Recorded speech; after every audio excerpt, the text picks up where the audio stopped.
ကြီးတွေထမင်းမစားခင်ဘသူအရင်မြည်ရလဲ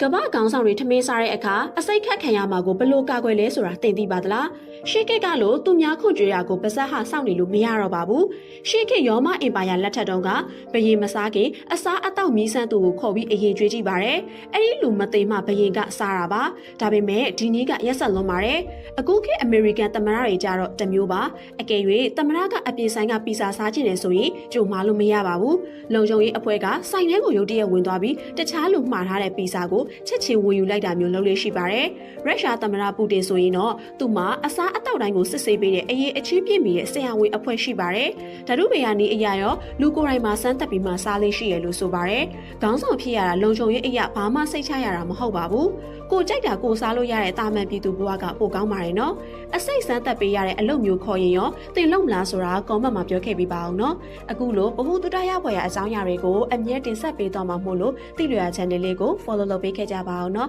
အဆုံးထိကြည့်ပေးတဲ့အတွက်ကျေးဇူးတင်ပါတယ်ရှင်